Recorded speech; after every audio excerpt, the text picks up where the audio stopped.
You want to know what nobody tells you about getting older? Here it is. One day you wake up and you're still you, but everything around you has quietly rearranged itself like a glitchy IKEA showroom built by your childhood fears and unprocessed trauma. You look in the mirror and think, wait, when did I become the adult in the room? Who approved this? Who let me hold the steering wheel of a life? And the universe just shrugs and hands you a utility bill and back pain like, congrats, you're level 32. Good luck, champ. No one warns you that you don't feel older. You just feel tired, like existentially tired. Tired in your bones, tired in your soul, tired of pretending you're okay when you don't even know what okay is anymore. And people will say, oh, you just need more sleep. Sweetheart, I could sleep for 14 hours and still wake up emotionally jet lagged from a dream where my high school ex ignored me at a pool party. Here's the kicker. They don't tell you that the hardest part of aging isn't the gray hairs or the creaky knees or the fact that every time you stand up you make a sound like an old wooden ship. The hardest part is mourning the version of yourself you thought you'd be by now. That dream version. The successful, confident, healed, six-figure, Abe's having, emotionally intelligent you. The one who drinks water, meditates, and knows what a Roth IRA is. That version. But instead, here you are, scrolling TikTok at 1:47 a.m., comparing your real life to someone else's highlight reel with a spoonful of cold pasta in your mouth and a quiet panic in your chest that you can't name. You're not lazy, you're not broken, you're just stuck, burned out, numb. Half the time you're running on caffeine and unresolved childhood issues. The other half you're Googling how to feel feelings again, like it's something you can prime overnight. Nobody tells you that getting older means your circle shrinks, but your worries expand. Your social life turns into scheduling wars. Let's hang out becomes how's next month looking for you? And then neither of you follows up because you're both emotionally bankrupt. You used to talk to your friends every day. Now you celebrate if you exchange 3 memes and a you alive text once a quarter, and somehow that's enough, but also not. You learn that life doesn't really click. It doesn't magically make sense at 30 or 40 or even 50. There's no golden moment when the anxiety disappears and the confidence downloads like a software update. You just get better at hiding it, or joking about it, or carrying it around like a designer bag full of emotional baggage. Matching set, limited edition. You start realizing that healing isn't linear, that success doesn't fix your self-worth, that relationships don't save you from loneliness, that you can be loved and still feel alone, that you can have everything you wanted and still feel like something's missing. And that messes with you. Because no one ever says, hey, sometimes happiness is boring. Sometimes healing feels like grief. Sometimes growth feels like losing. Let me tell you something that might punch you in the gut a little. You ready? You don't have unlimited time, I know. Shocking. Revolutionary. But hear me. One day you'll do something for the very last time and not even realize it.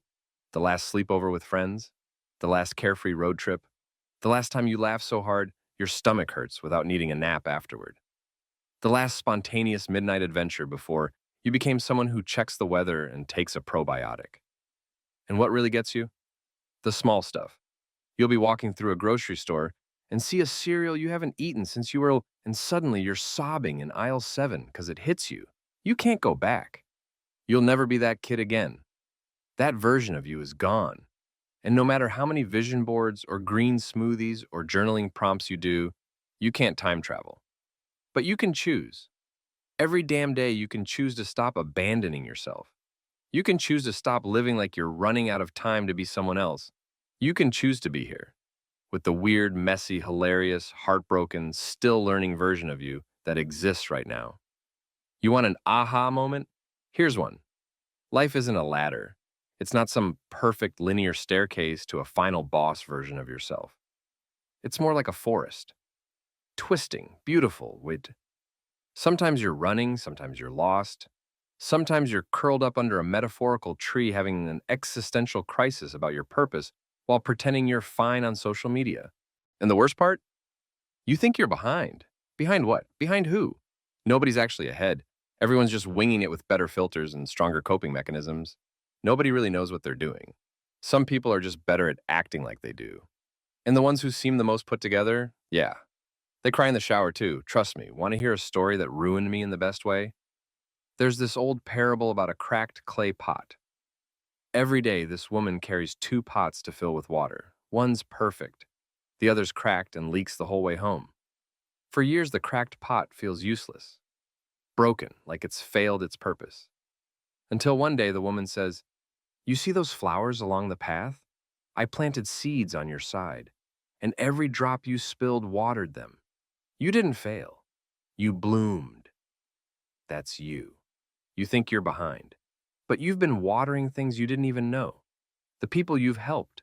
The moments you showed up when it was hard. The quiet ways you've made life more beautiful for someone else. You think your cracks make you broken? Nah, they make you human." So yeah, getting older means more bills, more aches, more weird conversations about health insurance and why your knee hurts when it rains. But it also means more chances to show up for yourself, to rewrite the story, to laugh at the chaos, to cry when it's real, to stop waiting for permission to live a life that feels good on the inside, not just one that looks good from the outside. It means learning that rest isn't laziness, that boundaries aren't selfish, that healing isn't becoming someone new. It's remembering who you were before the world told you who to be. It means realizing that you can miss your old life and still love where you're going. That two things can be true. That contradiction doesn't mean confusion. It means you're alive, complex, evolving. It means finally learning to say, "I don't know what I'm doing, but I'm trying." And sometimes that's enough, more than enough. So if you're lying there right now, phone in hand, wrapped up in yesterday's guilt and tomorrow's anxiety, doom scrolling through everyone else's curated joy and wondering why you feel so damn empty, let this be the moment you breathe. Just breathe. Let this be the moment you remember something that your inner critic never says out loud. You're not alone. You're not late. You're not failing. You are becoming. And yeah, becoming, it's not glamorous. It's not some montage set to inspirational music where you suddenly glow up and run a marathon and get a book deal. No, becoming looks like wiping tears off your face with the same hoodie you've worn for 3 days. It looks like standing in the shower for 45 minutes because the water feels safer than your thoughts. It looks like saying no when your whole life you've been the person who says yes just to be liked. It looks like reheating the same sad pasta for dinner and deciding that's good enough. And it is. It is good enough. Sometimes becoming means cleaning one dish and calling that a victory. Sometimes it means finally canceling that plan you were dreading and feeling relief instead of guilt. Sometimes it means having the courage to admit you're not okay. Not because you want pity, but because you're tired of pretending. Sometimes it's texting a friend thinking of you, even if they haven't replied in weeks, and doing it anyway. And sometimes it's letting yourself laugh, like really laugh. The ugly kind, at a meme, or at yourself, or just at the whole ridiculous roller coaster of being alive in this weird, glitchy simulation we call adulthood. Because let's be real, adulting is 70% Googling if you can die from drinking expired almond milk, 20% replying, "Ha ha ha, yeah, for sure," to texts you will never follow up on, and 10% pacing around the apartment, wondering if you actually like any of the things you used to love, or if you're just going through the motions because change is terrifying. You ever look at your to-do list and feel like you need a nap just from reading it? Yeah, that part. But even in all of that, you're doing better than you think. You're not behind. You're on your own timeline, your own path, your own damn planet some days. But you're moving. You're still showing up, still breathing, still finding little sparks of light in the dark. And that's not failure, that's resilience. You've survived things that once convinced you they would destroy you. You've grieved people, places, versions of yourself. You've held heartbreak in your chest like a second heartbeat. You've walked through silent battles no one applauded you for. And still, you're here. Still learning, still stumbling, still opening your heart, even when it's easier to shut down. Still trying to figure out how to love yourself on the days you don't even like yourself. Still checking in on people, even when you need checking in on. Still trying to be gentle when the world feels harsh and loud and unforgiving. That's not weakness. That's strength most people won't ever see. So give yourself a damn break. Not just a 5-minute TikTok escape. A real, soul-deep, grace-filled pause. Give yourself credit for making it through mornings you didn't want to wake up to, nights when sleep felt impossible, conversations you were scared to have, decisions you made without knowing what the hell you were doing. You deserve that kind of credit, that kind of love. Give yourself permission to not have it all figured out, to not always be healing, to not always be hustling.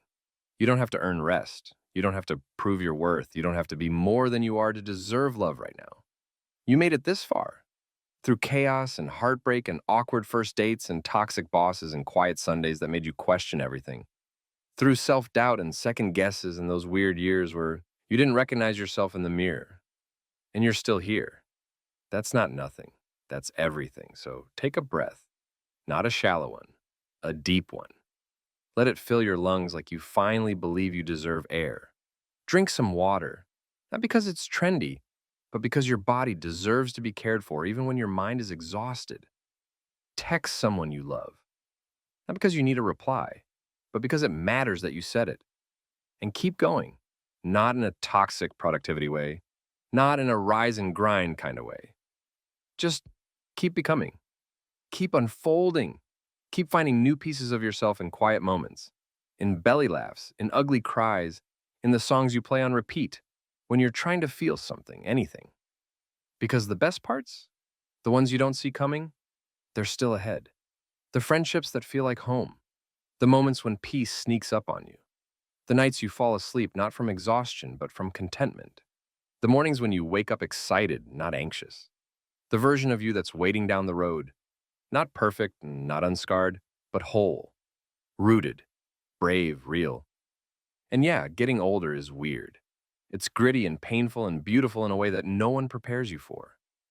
But maybe, just maybe, it's when life finally starts making a kind of sense that has nothing to do with goals and everything to do with grace. Not the pretty, posed kind.